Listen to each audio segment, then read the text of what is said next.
नमस्कार, मैं अभिमन्यु कुमार आपके सामने एक पाठ लेके आए हैं। दुख का अधिकार। ये कहानी है दुख का अधिकार।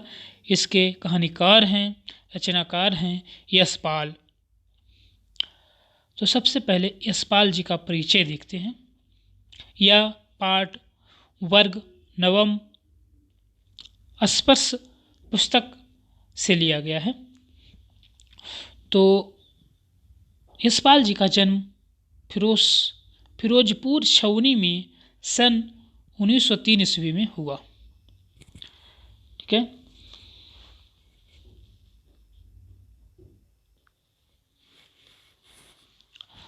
और उन्होंने प्रारंभिक शिक्षा स्थानीय विद्यालय तथा उच्च विद्यालय लाहौर में प्राप्त की। वे विद्यार्थी जीवन से ही क्रांतिकारी गतिविधियों से जुड़े थे। शहीद भगत सिंह, राजगुरु आदि स्वतंत्रता सेनानी के साथ मिलकर उन्होंने स्वतंत्रता आंदोलन में हिस्सा लिया। उनकी यह मान्यता थी कि सामाजिक समानता के साथ साथ आर्थिक समानता के द्वारा समाज को उन्नत बनाया जा सकता है। उन्होंने अपनी रचनाओं में हिंदी के साथ साथ उर्दू और अंग्रेजी के शब्दों का प्रयोग भी किया। वर्ग संघर्ष, मनोविज्ञान, मनोविश्लेषण और तीखा व्यंग एवं उनकी कहानियों की विशेषता है। मेरी तेरी बात के लिए उन्हें साहित्य अकादमी पुरस्कार से सम्मानित किया गया। उनकी प्रमुख रचना इस प्रकार हैं। उपन्यास के अंतर्गत देशद्रोही, पार्टी कामरेड, झूठ सच तथा मेरी तेरी उसकी बात। कहानी संग्रह के अंतर्गत ज्ञान दान, तर्क का तूफान, पिंजड़े की उड़ान, फूलों का कुर्ता, उत्तराधिकारी और आत्मकथा सिंहावलोकन उनका आत्मकथा था। वर्ष 1976 ईस्वी में यशपाल जी का निधन हो गया। तो उनका जन्म 1903 ईस्वी में हुआ और उनका निधन 1976 ईस्वी में हुआ। तो इस तरह से उनका जीवन काल 73 साल का रहा। अब देखते हैं इस पाठ की रूपरेखा। किन किन बिंदुओं पर यह पाठ लिखा गया है, किन मुद्दों को उठाया गया है। दुख का अधिकार कहानी में यशपाल ने समाज में फैले अंधविश्वास और कुरीतियों के साथ साथ समाज की उस दोहरी मानसिकता को भी उजागर किया है जिसमें अमीर और गरीब के बीच अंतर स्पष्ट दिखता है। देश में अनेक ऐसे अभागे लोग हैं जिन्हें ना तो दुख मनाने का अधिकार है ना तो अवकाश। दुख का अधिकार कहानी इस विसंगति की ओर संकेत करती है। अब पाठ के अंतर्गत देखेंगे इसके महत्वपूर्ण बिंदु पर चर्चा देखते हैं। मनुष्य के पोशाक उन्हें श्रेणियों में बांट देती है। प्रायः पोशाक ही समाज के मनुष्य का अधिकार और उसका दर्जा निश्चित करती है। वह हमारे लिए उसके बंद दरवाजे खोल देती है, परंतु कभी ऐसी भी परिस्थिति आ जाती है कि जब जरा नीचे झुककर समाज के नीचे श्रेणियों को अनुभूति को समझना चाहते हैं, उस समय यह पोशाक ही बंधन और अड़चन बन जाता है। जैसे वायु की लपटें एक कटी हुई पतंग को सहसा भूमि पर नीचे गिरा देती है, उसी तरह खास परिस्थितियों में हमारी पोशाक हमें झुक सकने से रोके रहती है। बाजार में फुटपाथ पर कुछ खरबूजे डालियां में और कुछ जमीन पे बिक्री के लिए रखे जान पड़ते थे। खरबूजे के समीप एक अधेड़ उम्र की औरत बैठी रो रही थी। खरबूजे बिक्री के लिए थे, परंतु उन्हें खरीदने के लिए कोई कैसे आगे बढ़ता। खरबूजे को बेचने वाली तो कपड़े से मुंह लिपाए सिर को घुटनों तक रखे फपक कर रो रही थी। के तख्त पे बैठे बाजार में खड़े लोग घृणा से उस स्त्री के संबंध में बात कर रहे थे कि उस स्त्री का रोना देखकर मन में एक व्यथा सी उठी। पर उसके रोने का कारण जानने का उपाय क्या था? फुटपाथ पर उसके समीप बैठ सकने में मेरी पोशाक का व्यवधान बन खड़ी हो गई। एक आदमी ने घृणा से एक तरफ थूकते हुए कहा कि क्या जमाना है। जवान लड़के की मरे पूरे दिन नहीं बीता और बेहया दुकान लगा के बैठ गई है। लड़के के मरे पूरा दिन नहीं बीता लेकिन बेहया दुकान लगा के बैठ गई है, ऐसा एक लोगों ने उस पर टिप्पणी किया। दूसरे साहब अपनी दाढ़ी को खुजाते हुए कह रहे थे कि अरे नियत जैसी नियति होती है अल्लाह भी वैसा ही बरकत देता है। सामने के फुटपाथ पे खड़े आदमी ने दिया सलाई की तिल्ली से कान खुजलाते क्या है, ये कमीने लोग रोटी के टुकड़े पर जान देते हैं, इसके लिए बेटा बेटी खासम लुगाई धर्म ईमान सब रोटी का टुकड़ा है।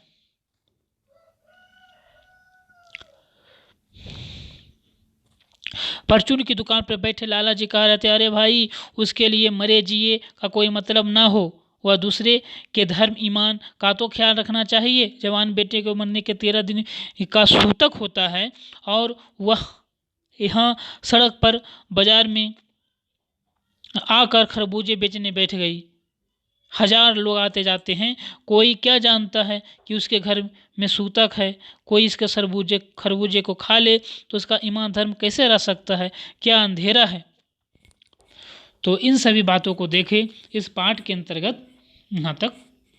तो इन बातों को किन गया है, कहानीकार यशपाल जी ने किन किन मुद्दों पर अपना प्रकाश डालने की कोशिश किया है और समाज की कुरीतियों को दर्शाया है। कि पोशाक से जुड़ी समस्या लेखक ने बताया है। पहला पोशाक कि लेखक का मानना है कि पोशाक स्त्री के समाज के अलग अलग वर्गों में बांटती है। अच्छी स्तरीय पोशाक समाज में समान और हैसियत दिलाता है। पोशाकों के मनुष्य के मन मस्तिष्क पे इस कदर छाई रहती है कि चाहते हुए भी एक समृद्ध व्यक्ति किसी गरीब असहाय व्यक्ति के निकट जाकर उसकी आत्मीयता संबंध नहीं बना पाता है, उसके दुख को नहीं जान पाता है। लेखक के सामने भी यही समस्या आई। खरबूजे वाली स्त्री का रोना क्या था। बाजार के लेखक ने देखा कि एक अधेड़ उम्र की स्त्री खरबूजे के लिए बैठी हुआ स्त्री एक कपड़े से मुंह छिपाए रो रही है। आसपास के लोग उस बूढ़ी के हे दृष्टि से देख रहे हैं और लेखक उस स्त्री के रोने का कारण जानना चाहा, परंतु संकोच बस उस स्त्री के पास जाने से कतराता है। और तीसरा इसमें पॉइंट था कि बुढ़िया के दुख के कारण पर लोगों की क्या प्रतिक्रिया, उसका चर्चा की है कहानीकार जी ने। लोगों को पता चला कि बुढ़िया के 13 वर्ष का एक जवान लड़का था। वह बहू और पोता पोती घर से पूरा भरा पड़ा था।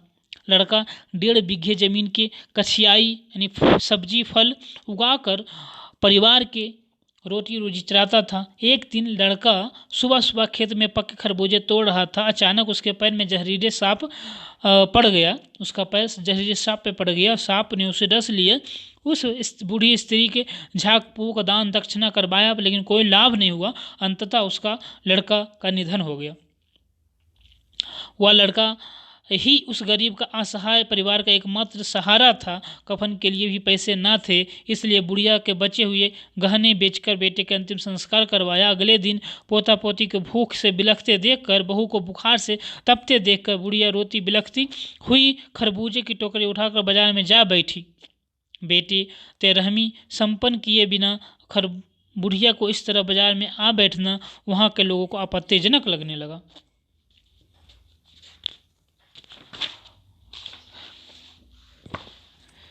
और पाठ को आगे देखते हैं कि आस पड़ोस के दुकान पे पूछने से पता चला कि उसके लड़का 23 वर्ष का लड़का था और घर के उसकी बहू पोती है। लड़का शहर में के पास 1.5 बीघा ज़मीन था और उसमें फल सब्जी लगाकर अपने परिवार का निर्वाह करता था। खरबूजे को डरिया में रखकर पहुंचा। कभी लड़का स्वयं सौदे पे बैठ जाता, कभी माँ बैठ जाती थी। लड़का परसों सुबह जब मुँह अंधेरे बेले में पके खरबूजे को चुन रहा था तो गीली मेड़ पे तरावट में विश्राम करते हुए एक सांप लड़के के पैर पड़ गया। सांप ने लड़के को डस लिया। लड़के की बुढ़िया माँ बावली होकर ओझा को बुलाया। झाड़ना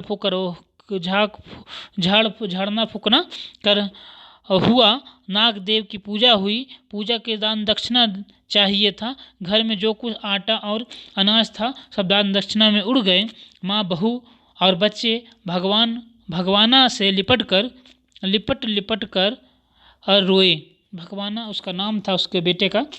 जो भगवाना जो एक दफे चुप हुआ तो फिर ना बोल सका। सर्प के विष से उसका सारा बदन काला पड़ गया था।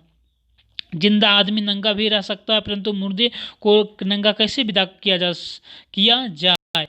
उसके लिए तो बजाज की दुकान से नया कपड़ा लाना ही होगा। चाहे उसके लिए माँ के हाथों की छन्नी कंगना भी क्यों ना बिक जाए। भगवान परलोक चला गया। घर में कुछ चुन्नी भुन्नी भी थी, सो भी उसे विदा करने में चली गई। माँ बाप नहीं रहा तो क्या। लड़के सुबह उठते ही भूख से बिलखने लगे। दादी ने उन्हें खाने के लिए खरबूजे दे दिए, लेकिन बहू को क्या देती। बहू के बदन बुखार से तप रहा था और उसके लड़के के बिना बुढ़िया को दुअन्नी चमन्नी कौन उधार देता। बुढ़िया रोते हुए आँख पोंछते भगवाना को बटोरे हुए खरबूजे डालिया में समेट कर बाजारों की ओर चल पड़ी। और चारा भी क्या था। बुढ़िया के खरबूजे बेचने का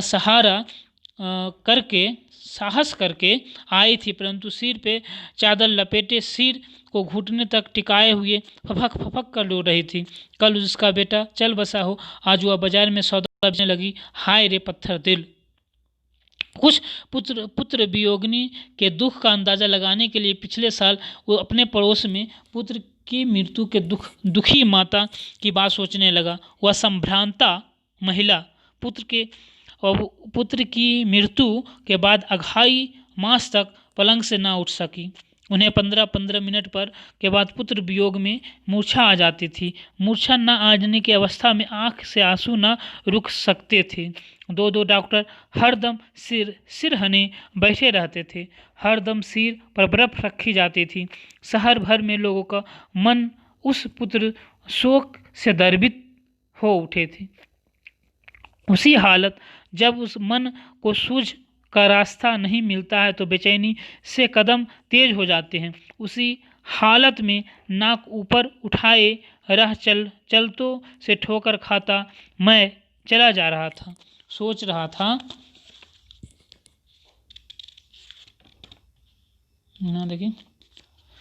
रहा था शोक करने गम मनाने के लिए भी सहूलियत चाहिए और दुखी होने का भी एक अधिकार होता है। तो इस कहानी की अंश में बुढ़िया के दुख के संभ्रांत महिला से तुलना किया गया है कहानीकार द्वारा।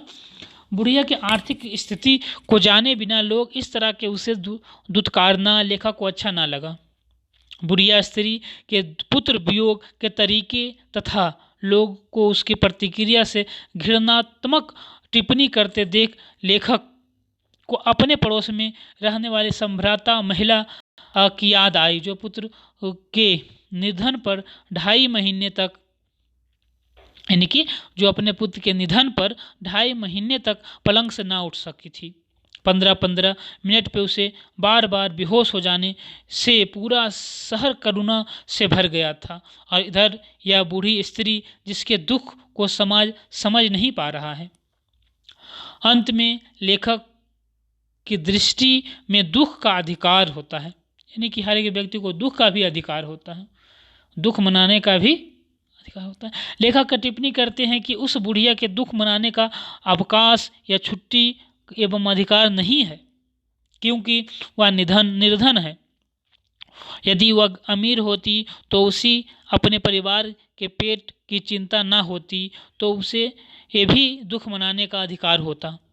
पूरा समाज उसके दुख में सम्मिलित होता। कहानी के अंत में लेखक कहते हैं कि शोक करने दुख मनाने के लिए भी सहूलियत चाहिए।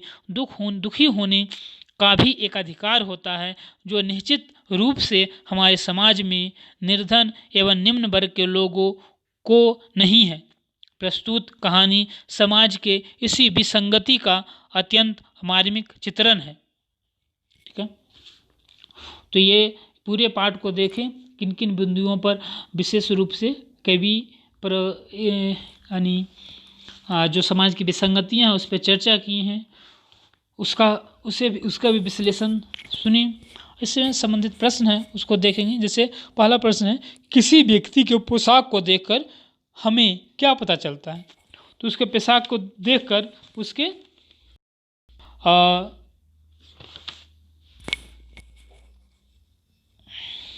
आर्थिक स्थिति का पता चलता है कि किस स्थिति, तथा उन्हें समाज को और दर्जा का पता चलता है, किस दर्जे से हैं।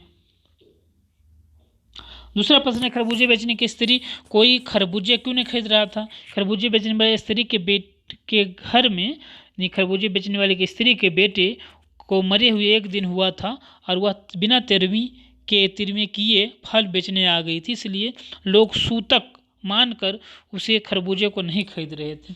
और इन सभी और प्रश्नों हैं के प्रश्नों का, जैसे मनुष्य के जीवन में पोशाक का क्या महत्व है? मनुष्य के जीवन में पोशाक का महत्व है क्योंकि पोशाक समाज को अधिकार और दर्जा निश्चित करती है। वह हमारे लिए अनेक दरवाजे बंद करती है तो अनेक दरवाजे खोल देती है। ठीक है, बहुत बहुत धन्यवाद। इस संबंधित अगले वीडियो में देखेंगे, इसके दूसरे वीडियो में देखेंगे इसके अभ्यास प्रश्नोत्तरी।